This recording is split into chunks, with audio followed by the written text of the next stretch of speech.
मगर अधिकारी ये नहीं जानता है कि संतों के हृदयों में क्या विराजमान है, उसके अंदर क्या चल रहा है। उसके अंदर तो ये पूरा महान चल रहा है, पूरी गति चल रहा है, चारों लोग चल रहा है। इसीलिए संत अनाप शनाप बोलते रहते हैं, क्योंकि अनाप शनाप संत कभी नहीं बोलेंगे। जब आप गलत करोगे तो संत बोलेगा, क्योंकि संत बोलने का कोई रोक नहीं सकता है, उसको कोई नहीं रोक सकता है। मैं सच्चाई बोलने आया हूँ, मैं यहाँ के सभी लोगों को न्याय दिलाने आया हूँ। मैं न्याय दिलाऊंगा, चाहे मेरे प्राण जाए तो जाने दो, कोई दिक्कत नहीं। अभी लेखपाल या कानूगो और या कोई भी अधिकारी अगर बाबा मंगलदास की आवाज सुनता है तो कान खोल के सुन ले, जल्द से जल्द आकर अभी का निवारण कराएं और रास्ता खुलवाएं। नहीं तो मैं उनके साथ क्या करने वाला हूँ, क्या नहीं करने वाला हूँ, ये वक्त इंतजार करें और समय का भी इंतजार करें, क्योंकि बाबा मंगलदास उनके साथ क्या करने वाला है। मगर यहाँ के जो अधिकारी हैं बड़ा भ्रष्टाचार है। कोई ऐसा थाने में चले जाओ जिसमें बवाल ना हो, जिसमें मुझे बोलना ना पड़े। मैं तो बहुत से ऐसे थाने में गया हूँ, बहुत से ऐसे बोला हूँ, मगर वो तो बेशरम है।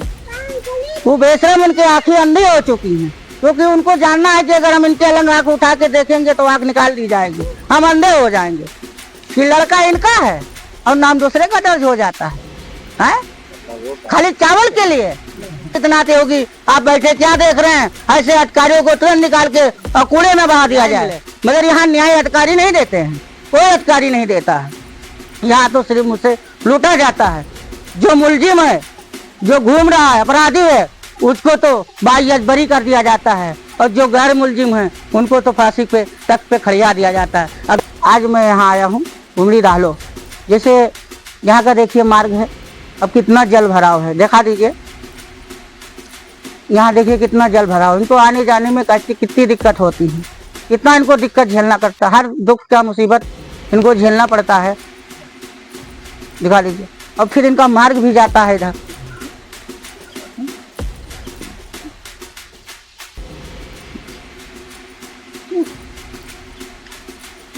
अब देखिए ये मार्ग है इनका, मगर इसको पूरी तरीके से बंद कर दिया गया है।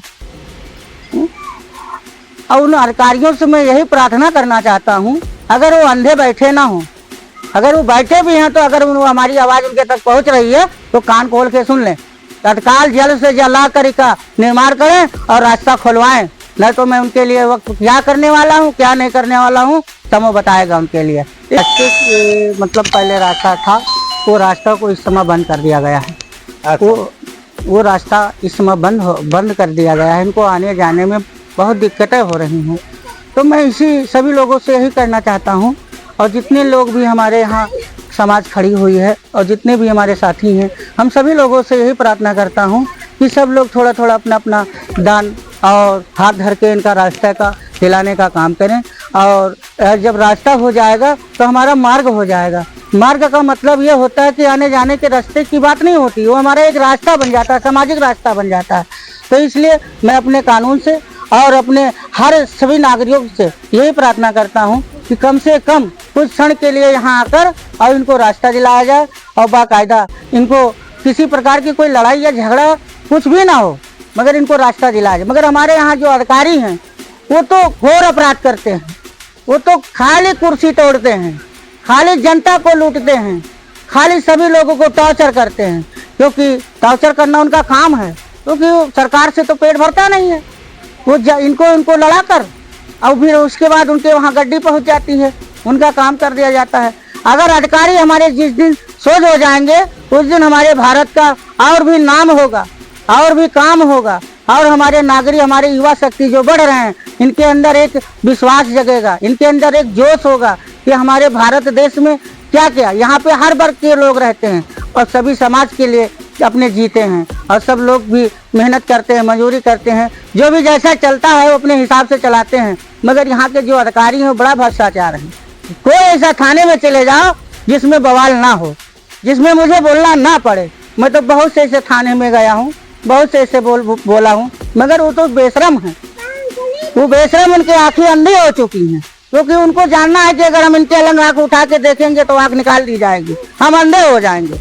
तो इसलिए मैं यही कहना चाहता हूँ अपने आदित्यनाथ योगी से, उत्तर प्रदेश सरकार से, कि अगर इनके लिए कोई कानून बनाकर भेजें ताकि इनकी जो वसूली होती है और जो गलत तरीके से धन वसूली करके अपने परिवार बच्चों को जिलाते हैं, क्योंकि क्या इनके बच्चे नहीं हैं, क्या इनके परिवार नहीं है, क्या इनके कोई नहीं है, तो इनको भी जीने का हक दें, क्योंकि इसी नागरिक से आपको कुर्सी पे बैठाया जाता है, क्योंकि इन्हीं की दायित्व है। क्योंकि जब चुनाव आता है तब इन्हीं लोग ने न जाने क्या क्या भिड़कर आपको वोट देते हैं, आपका सम्मान देते हैं, आपको अपने हृदयों में बैठाते हैं और बैठाकर आपको कुर्सी पे बैठाया जाता है। क्यों? तो मुझे न्याय मिले। मगर यहाँ न्याय अधिकारी नहीं देते हैं, कोई अधिकारी नहीं देता है।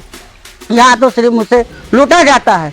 जो मुलजिम है, जो घूम रहा है, अपराधी है, उसको तो बाइज्जत बरी कर दिया जाता है, और जो गैर मुलजिम है उनको तो फांसी पे तख्त पे खड़िया दिया जाता है। अब जैसे यहाँ देखिए रास्ता है, रास्ता सभी के लिए है, कोई रास्ता बन जाएगा तो इन्हीं के लिए नहीं है, वहाँ तो सब लोग चलेंगे ना, ये भी चलेंगे, गांव के लोग भी चलेंगे, इनके नात बात रिश्तेदार सब आएंगे ना, सभी लोग आएंगे ना, बच्चे खेलेंगे, घूमेंगे, कूदेंगे, और भी गाड़ी घोड़ा भी आएगा, इनको आने जाने में तकलीफ भी नहीं होगी, ना उनका होगा। तो ये विवाद कहाँ से उठता है? ये विवाद खुद उठा देते हैं, क्योंकि घर का जो बवाल होता है, लफड़ा होता है, वो बहुत अहम होता है। तो हम छोटी सी बात यही कहना चाहता हूँ कि ये सरकारी काम है, और यह लेखपाल या कानूगो और या कोई भी अधिकारी अगर बाबा मंगलदास की आवाज़ सुनता है तो कान खोल के सुन ले, जल्द से जल्द आकर और इसका निवारण कराएं और रास्ता खुलवाएं। नहीं तो मैं उनके साथ क्या करने वाला हूँ, क्या नहीं करने वाला हूँ, ये वक्त इंतजार करें और समय का भी इंतजार करें, क्योंकि बाबा मंगलदास उनके साथ क्या करने वाला है।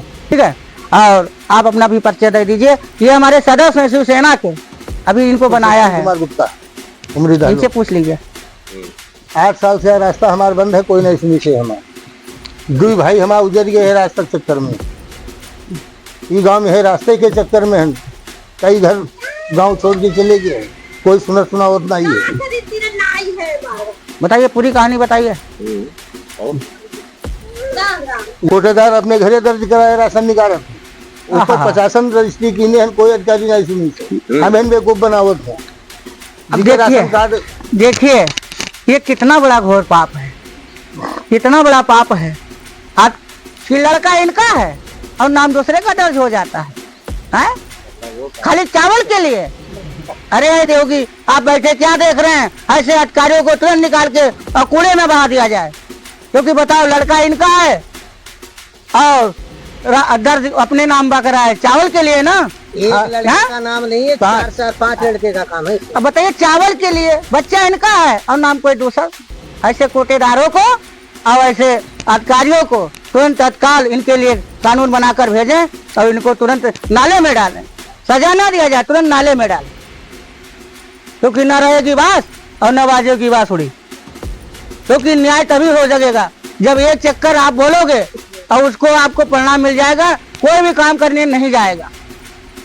अगर मैं गलत करता हूँ तो मुझे भी फांसी दी जाए। मैं ये नहीं कहूँगा कि मैं संत हूँ, क्योंकि संत अगर गलत करता है तो उसके लिए भी कानून है। तो इसलिए मैं ये कहना चाहता हूँ, अब यहाँ सच्चाई बोलो, कहेंगे बाबा गलत है, बाबा ढोंगी है, बाबा फराडिया है। बाबा तो इधर उधर के काम करता है, खाली लड़ाता है, बिड़ाता है कुछ है। मगर अधिकारी ये नहीं जानता है कि संतों के हृदयों में क्या विराजमान है, उसके अंदर क्या चल रहा है। उसके अंदर तो ये पूरा महान चल रहा है, पूरी गति चल रहा है, चारों लोग चल रहा है। इसीलिए संत अनाप शनाप बोलते रहते हैं, क्योंकि अनाप शनाप संत कभी नहीं बोलेंगे। जब आप गलत करोगे तो संत बोलेगा, क्योंकि संत बोलने का कोई रोक नहीं सकता है, उसको कोई नहीं रोक सकता है। क्योंकि आप दलाली खाना बंद कर दो, मक्कारी करना बंद कर दो, लोगों का काम करो और उनका पीड़िता का सुनाई करो। अब जैसे हमारे देखो रानीपुर थाने का मामला आया, रानीपुर थाने में देखिए आपने हमारे जो पूजा देवी के साथ हुआ, किस तरीका से हमारे थाने वाले क्या कर रहे हैं, आप तो देख ही चुके हो, आप भी वहाँ की वीडियो भी बना चुके हो, सब पर डाल भी चुके हो। तो ये है हमारी बहराइच जिला के है, वो स्वयं ऊंचे अधिकारी करते हैं, क्योंकि उनको पेट नहीं भरता है। सरकार इतना तनख्वाह देती है, इतना तनख्वाह देती, फिर भी वो भूखे रहते हैं, क्योंकि जब तक जनता से उनकी वसूली नहीं होगी, जब तक वो पेट उनका नहीं भरेगा। तो जब उनका नहीं भर सकता है तो हमारा कहाँ भरेगा? हम तो भूखे रह जाएंगे। क्योंकि अब ये देख लीजिए हमारे सामने कितनी जनता खड़ी हुई है। अब अगर इस पे कार्रवाई ना हो तो क्या होगा? ऐसे कानून को मैं क्या करूंगा? ऐसे अधिकारियों को मैं क्या करूंगा? ऐसी चीजों को मैं क्या करूंगा? जो मेरा सम्मान ना करता हो, मेरा इज्जत ना करता हो, मेरा विश्वास ना करता हो, तो हम उसके लिए हम क्या करेंगे भाई? हम बोलेंगे, मुझे जो फांसी देना हो दे देना, मगर हमको सच्चाई बोलने से कोई रोक नहीं सकता है। मैं सच्चाई बोलूंगा। मुझे यहाँ वोट मांगने नहीं आया हूँ कि मैं चुनाव लड़ने जा रहा हूँ, मुझे वोट दे दीजिए, ठीक है? मैं सच्चाई बोलने आया हूँ। मैं यहाँ के सभी लोगों को न्याय दिलाने आया हूँ। मैं न्याय दिलाऊंगा, चाहे मेरे प्राण जाए तो जाने दो, कोई दिक्कत नहीं। अब जैसे इनका बताइए कितने दिन से परेशान है, बताओ 8 साल हो गए। यहाँ एक दिन जाना दुश्वार है, बताओ 8 साल बेचारे पानी से उतर रहे हैं, चल रहे हैं। क्या वो अंधे हो चुके हैं अधिकारी? वो मार्ग नहीं निकाल सकते हैं। अब उनको बुलाया जाएगा। अब बाबा मंगलदास का डंडा पड़ेगा तब वो आएंगे, ऐसे नहीं आएंगे। क्योंकि बाबा मंगलदास के डंडा जिसके ऊपर पड़ गया वो तीनों लोक के स्वामी हो गया, उसकी सारी नेत्र खुल जाएगी। वो दोबारा गलती नहीं करेगा, वो न्याय करेगा। और न्याय करने वाला आदमी कभी झुकता नहीं, ना किसी से डरता है। तो जैसे मैं बोलता हूँ ऐसा बोलना सीखो, और इसी तरीके से काम करना सीखो। अगर नहीं जानते हो तो आ जाओ बाबा मंगलदास के साथ, हम काम करना सिखा दूं कि कैसे काम किया जाता है। जय श्री राम। जय